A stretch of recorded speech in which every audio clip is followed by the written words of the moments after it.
নমস্কাৰ ছাত্ৰ ছাত্ৰীসকল সকলোকে স্বাগতম জনাইছো ভূপতি এডুকেশ্যন ইউটিউব চেনেললৈ। আজি আমি অধ্যয়ন কৰিবলৈ ওলাইছো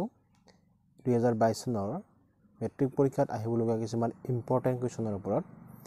যি ইম্পৰ্টেন্ট কুৱেশ্যনসমূহ আমি বিগত 8 বছৰ কুৱেশ্যন পেপাৰসমূহৰ পৰা সংগ্ৰহ কৰি হেতু আনুমানিকভাৱে আমি উলিয়াই লৈছো। তো প্ৰথমতে আমি চেপ্টাৰ নম্বৰ 1 টো লৈছো বাস্তৱ সংখ্যা। তো এই পাঠটোৰ আমাৰ ইম্পৰ্টেন্ট এটা হৈছে উপপাদ্য ইউক্লিড বিভাজন প্ৰমেয়িকা। এইটো সূত্ৰৰ পৰা চমু প্ৰশ্ন আহিব পাৰে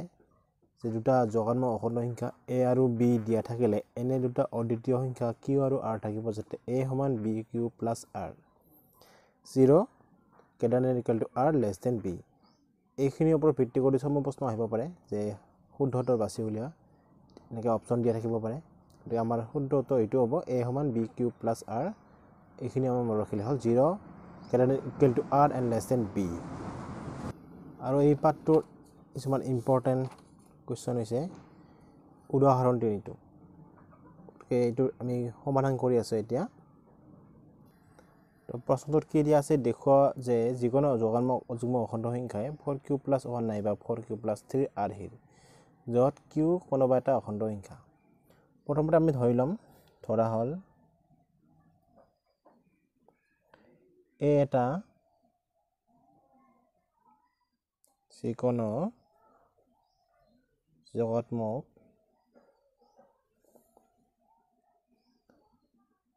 অযুগ্ম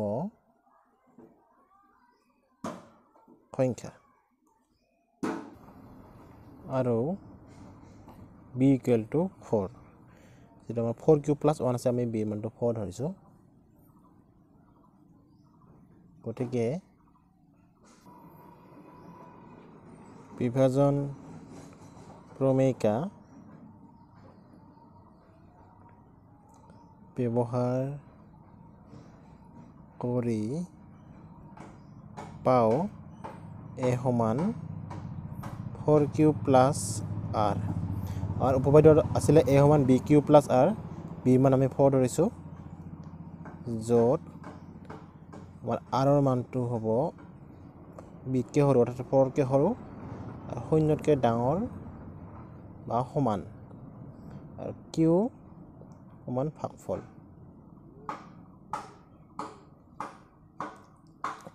a সমান bq plus r আৰু b ৰ মানটো হৈছে 4 কাৰণ আমি b মানটো 4 ধৰিছো ইয়াতে লিখি দিছো। গতিকে আমাৰ r ৰ মান কি হ'ব 0 ৰ সমান বা 0 কে ডাঙৰ আৰু 4 কে সৰু। r ৰ মান আমাৰ কি হ'ব r equal to 0 হ'ব পাৰে, 0 ৰ সমান 1 হ'ব পাৰে, 2 হ'ব পাৰে নাইবা আমাৰ হ'ব পাৰে 3 কাৰণ 4 কে সৰু 3। গতিকে a ৰ মান কি হ'ব গতিকে a সমান কি হ'ব 4q plus a মান 4q plus r মানে আমি যদি 0 ধৰো 4q plus 0 তাৰ মানে কি হ'ব 4q নাইবা a সমান 4q plus 1 এটা হ'ব r মান 1 হলে r ৰ মান যেতিয়া আমি 1 ধৰিম r ৰ মান 2 হলে হ'ব a সমান 4q plus 2 নাইবা a সমান হ'ব 4q plus 3। গতিকে a ৰ মান আমাৰ 4টা হল 1 2 3 4টা। ইয়াৰে চাও 4q অৰ্থাৎ ইয়াৰে 2 ৰে হৰণ যায় 4 ৰে 2 ৰে হৰণ যায় গতিকে এইটো 2 ৰে হৰণ যাব আৰু একেদৰে ইয়াকো ইয়াৰ পৰা 2 টো কমন আহে 4q plus 2 পৰা 2 টো কমন আহে গতিকে কমন আহিলে ইয়াকো 2 ৰে হৰণ যাব অৰ্থাৎ 4q আৰু 4q plus আমাৰ যুগ্ম সংখ্যা। কিন্তু আমি প্ৰথমবাৰে ধৰি লৈছো এটা যগাত্মক অযুগ্ম সংখ্যা গতিকে এৰ মান 4q আৰু 4q plus 2 হ'ব নোৱাৰে। যিহেতু a এটা যগাত্মক অখণ্ড সংখ্যা গতিকে a equal to 4q নাইবা 4q plus 2 হ'ব নোৱাৰে কাৰণ ইহত যুগ্ম 4q আৰু 4q plus যুগ্ম গতিকে এৰ মান হ'ব নোৱাৰে। গতিকে আমাৰ এৰ মান হ'ব 4q plus 1 নাইবা 4q plus 3। বাকি দুটা 4q plus 1 আৰু 4q plus 3 এই দুটা এৰ মান হ'ব। গতিকে যিকোনো যোগাত্মক অখণ্ড সংখ্যাই 4q + 1 নাইবা 4q + 3 আৰ্হিৰ য'ত q কোনোবা অখণ্ড সংখ্যা। এইখিনি হ'ব সমাধান। এতিয়া আকৌ অনুশীলনী 1.1 ইউক্লিডৰ ক্লজনবিধি ব্যৱহাৰ কৰি গ সা গু উলিওৱা এইকেইটা ইম্পৰ্টেণ্ট হয়। যিকোনো আহিব পাৰে বা সংখ্যাবিলাক যিকোনো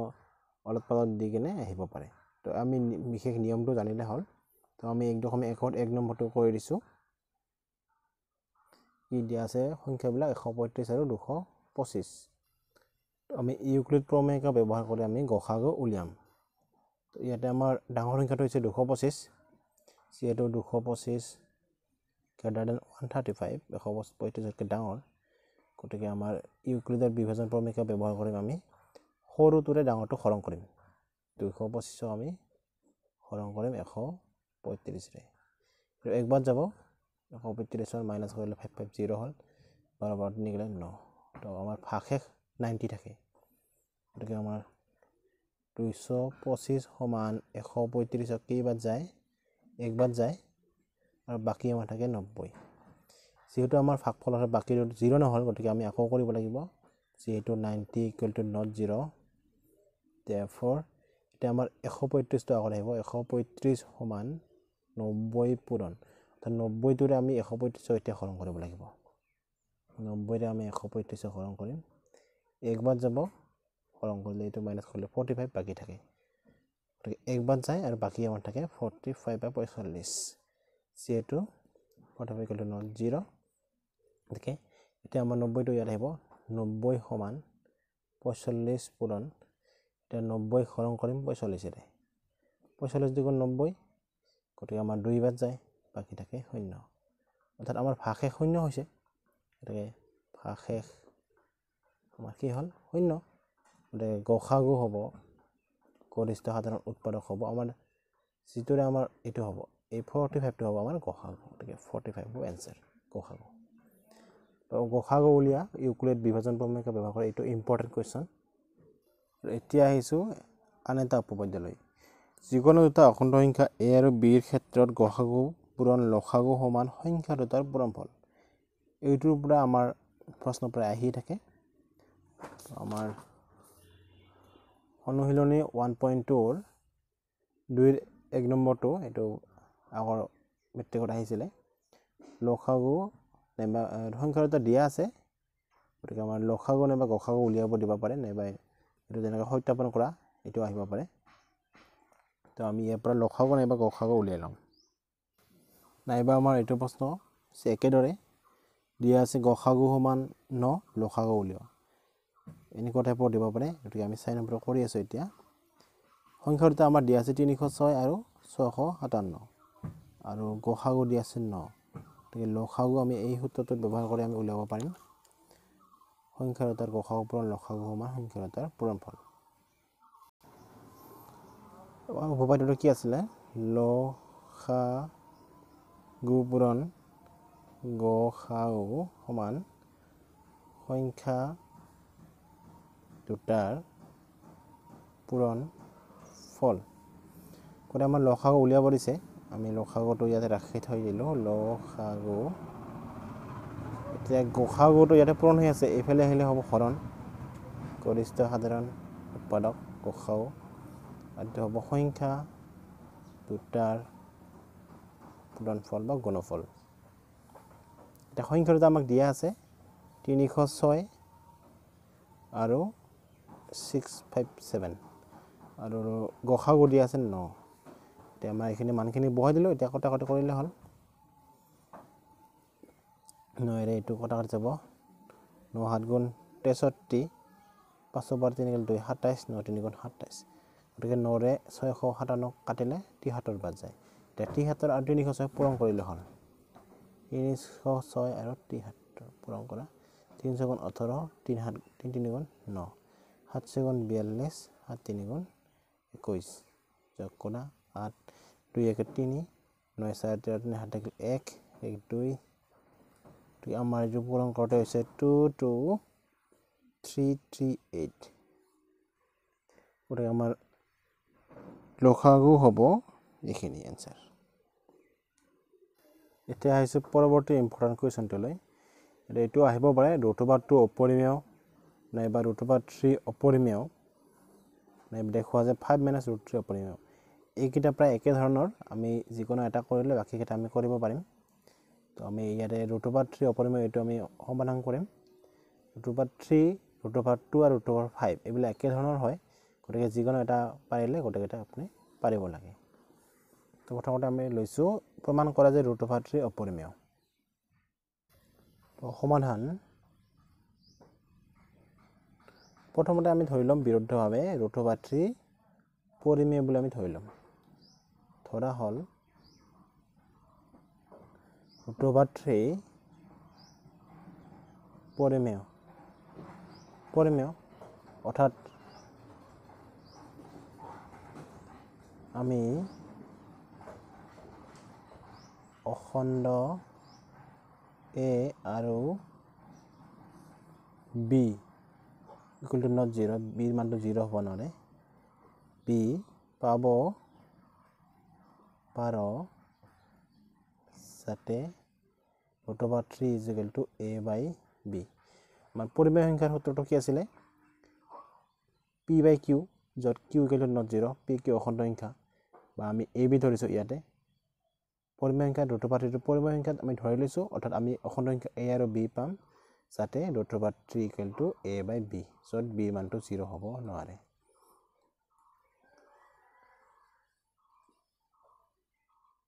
ধৰা হল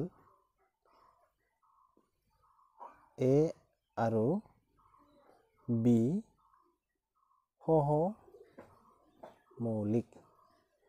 সহমৌলিকৰ অৰ্থটো হৈছে a আৰু b ৰ একৰ বাহিৰে সাধাৰণ উৎপাদক নাই গতিকে আমি a আৰু b সহমৌলিক বুলি ধৰি লৈছো গতিকে আমি কি পাম এতিয়া ইয়াৰ পৰা a সমান কি হ'ব √3 লগত b পূৰণ হ'ব b √3 এটা দুই ওপৰে আমি হোল স্কয়াৰ কৰিম হোল স্কয়াৰ কৰিলে হ'ব এইটো a স্কয়াৰ এইটো হ'ব b স্কয়াৰ √3 ওপৰ হোল স্কয়াৰ হলে কি হ'ব 3 হ'ব √3 ওপৰ হোল স্কয়াৰ হলে কি হয় 3 হয় গতিকে আমাৰ a স্কয়াৰ তিনিটো ইফালে আহিলে হ'ব হৰণ ইকুৱেল টু b স্কয়াৰ ইয়াৰ অৰ্থটো কি হৈছে অৰ্থাৎ a স্কয়াৰ আমাৰ 3 ৰে হৰণ যায় হৰণ কৰিলে আমাৰ কি হয় মানটো b স্কয়াৰ হয় অৰ্থাৎ আমাৰ এই a স্কয়াৰটো 3 ৰে বিভাজ্য ঠিক আমি উপপাদ্য মতে কি পাম আমাৰ উপপাদ্য এটা আছিল যদি a স্কয়াৰ এটা মৌলিক সংখ্যাৰে হৰণ হয় ইয়াৰে 3টো মৌলিক সংখ্যা গতিকে a টোও 3 ৰে হৰণ যাব এটো আছিল উপপাদ্য গতিকে আমি লিখিম যেহেতু a স্কয়াৰ 3 ৰে বিভাজ্য গতিকে উপপাদ্য মতে a ও 3 ৰে বিভাজ্য হ'ব গতিকে আমি লিখিব পাৰো a সমান 3c যত c অখণ্ড সংখ্যা কাৰণ এইটো 3 ৰে হৰণ যায় অৰ্থাৎ 3 ৰ লগত কিবা এটা সংখ্যা পূৰণ কৰিলে আমি a পাম সেই কাৰণে আমি a সমান 3c লিখিছো যত c এৰ যিকোনো অখণ্ড সংখ্যা এই মানটো আমি এতিয়া বহুৱাই দিম ইয়াতে গতিকে এৰ মানটো আমি বহুৱাই পাও এৰ মানটো আমি কি পাইছো 3c আমি যদি এটো 1 নম্বৰ দিও 1 নম্বৰ implies এৰ মানটো আমি 3c বহুৱাম 3c হোল স্কয়াৰ কৰিলো ইফালে থাকিলে b স্কয়াৰ 3 বা 3b স্কয়াৰ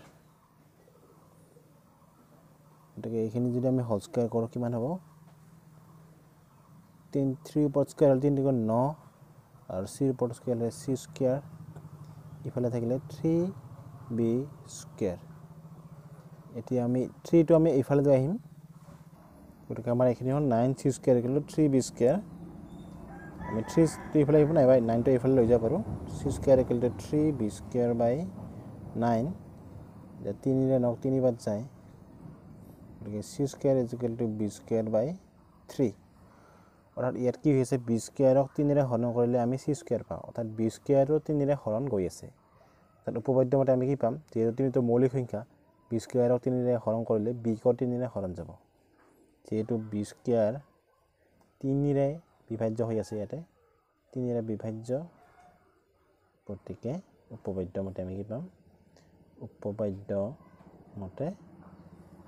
b ও 3 ৰে বিভাজ্য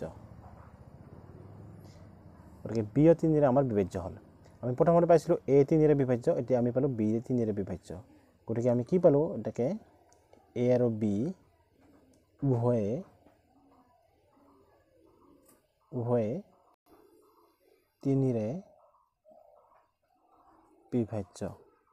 অৰ্থাৎ a b ৰ অন্তত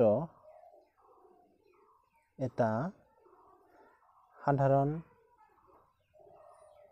উৎপাদক 3 আছে গতিকে যেহেতু a ও 3 ৰে বিভাজ্য b ও 3 ৰে বিভাজ্য গতিকে a b ৰ এটা সাধাৰণ উৎপাদক 3 আছে কিন্তু আমি প্ৰথমতে ধৰি লৈছিলো a আৰু b সহমৌলিক অৰ্থাৎ একৰ বাহিৰে সাধাৰণ উৎপাদক নাই কিন্তু আমি ইয়াতে পালো a আৰু b ৰ সাধাৰণ উৎপাদক 3 আছে গতিকে আমি প্ৰথমতে ধৰি লোৱাটো আমাৰ ভুল হ'ল যেহেতু আমাৰ উৎপাদক সাধাৰণ উৎপাদক 3 হ'ল কিন্তু আমি প্ৰথমতে কি ধৰি লৈছিলো কিন্তু a b সহমৌলিক এইটো আমি ধৰি লৈছিলো প্ৰথমতে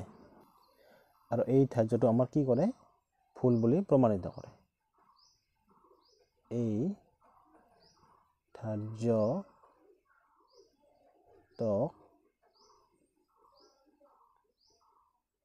বিৰোধ কৰে গতিকে আমাৰ যেটো ধাৰ্য আমি ধাৰ্য কৰি লোৱা আমি ধাৰ্য কৰা √3 পৰিমেয়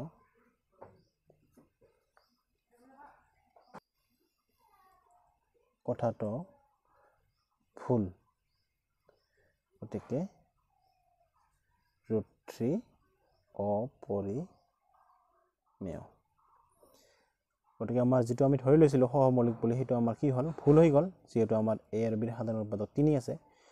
গতিকে আমি ধাৰ্য কৰাটো ভুল আমি ধাৰ্য কৰিছিলো √3 পৰিমেয় গতিকে হেতু আমাৰ ভুল হোৱাৰ বাবে আমাৰ √3 কি হ'ব অপৰিমেয় হ'ব আৰু এইখিনি হৈছে প্ৰমাণ আৰু এই প্ৰশ্নটোৰ দৰে একে √2 অপৰিমেয় আৰু √5 একে হ'ব √2 ৰ ক্ষেত্ৰত আমাৰ ইয়াত 3 জাগাত 2 হ'ব আৰু √5 টো দেখালে আমাৰ 5 হ'ব এইটো b স্কয়াৰ 5 এৰে বিভাজ্য গোটেইখিনি 2 নাইবা 5 হ'ব যদিহে আমাৰ প্ৰশ্নটোত √2 নাইবা √5 থাকে গতিকে একে ধৰণৰ হ'ব এটো তোমালোকে চাই লবা এতিয়া আহিছো নেক্সট ইম্পৰ্টেন্ট কোৱেশ্চনটোৰ ওপৰত এটো হৈছে আমাৰ এনেকুৱা ধৰণৰ যিবিলাক প্ৰশ্ন থাকে দেখুৱা আছে 5 - √3 অপৰিমেয় এৰে মই এটো কিতাপতে বুজাই দিছো এটা প্ৰথমতে আমি বিৰুদ্ধভাৱে ধৰি লম ধৰা হল √5 - √3 পৰিমেয় গতিকে আমি a আৰু b সহমৌলিক দুটা পাব পাৰো যাতে 5 - √3 সমান a / b এইখিনি সমান a / b ধৰিছো যত b = 0 হ'ব গতিকে এটো যদি আমি এতিয়া সমাধান কৰো ইয়াতে সমাধানখিনি ডাইৰেক্টলি দিছে মই সমাধানখিনি বুজাই দি আছো জাস্ট সমাধানখিনিহে বুজাই দিম ইয়াতে কি আছে 5 - √3 = a / b হল গতিকে এইখিনি আমাৰ b টো যদি আমি এইফালে লৈ আহো b 5 - √3 হল ইনটু ইফালে থাকিল a এতিয়া আমি যদি ইয়াতে চাও b আৰু 5 টো পূৰণ হৈছে 5b হল আৰু এটো পূৰণ কৰিলে হ'ব আমাৰ সমাধানখিনি ইয়াতকে সিম্পল কে আমি কৰি আছো এখানে আমাৰ দীঘলীয়া হ'ব এনেকে জাস্ট আমি √3 টো আমি এইফালে লৈ যাম আৰু a / b টো আমি এইফালে লৈ আহিম গতিকে 5 মাইনাস এইটো মাইনাস এইফালে হ'ব এটো প্লাস হৈ আছে এইফালে আহিলে মাইনাস হ'ব a / b আৰু √3 টো ইয়াৰ মাইনাস হৈ আছে এইফালে আহিলে হ'ব প্লাস √3 গতিকে আমাৰ কি হয় √3 = 5 - a / b আৰু আমি জানো ৰুট অভাৰ 3 অপৰিমেয় গতিকে আমাৰ 5 মাইনাছ বি কি হ'ব অপৰিমেয় কিন্তু ইয়াতে দেখা গৈছে এ বি অখণ্ড সংখ্যা 5 টো অখণ্ড সংখ্যা গতিকে দুটা অখণ্ড সংখ্যাৰ বিয়োগফল এটা অখণ্ড সংখ্যা অৰ্থাৎ পৰিমেয় সংখ্যা হয় যেহেতু এ বি অখণ্ড সংখ্যা আৰু 5 টো অখণ্ড সংখ্যা গতিকে 5 মাইনাছ a by b পৰিমেয় আৰু হে ৰুট অভাৰ 3 পৰিমেয় কাৰণ এইখিনি মানে আমাৰ ৰুট অভাৰ 3 সমান আছে যেহেতু 5 মাইনাছ a by b পৰিমেয় আৰু সেইভাবে আমাৰ ৰুট অভাৰ 3 পৰিমেয় হ'ব লাগে কিন্তু ইয়ে ৰুট 3 অপৰিমেয় এই সত্যতৰ বিৰোধ কৰে তো আমি জানো ৰুট অভাৰ 3 অপৰিমেয় সেইকাৰণে আমাৰ কি হ'ল ৰুট অভাৰ 3 পৰিমেয় বুলি ক'লে আমাৰ ৰুট অভাৰ 3 অপৰিমেয় এই সত্যতৰ বিৰোধ হৈ যাব গতিকে আমাৰ কি হ'ব ধাৰ্য্যটো ভুল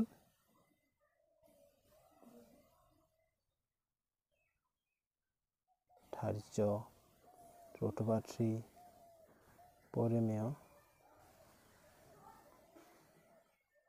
ভুল গতিকে 5 মাইনাছ ৰুট 3 অপৰিমেয়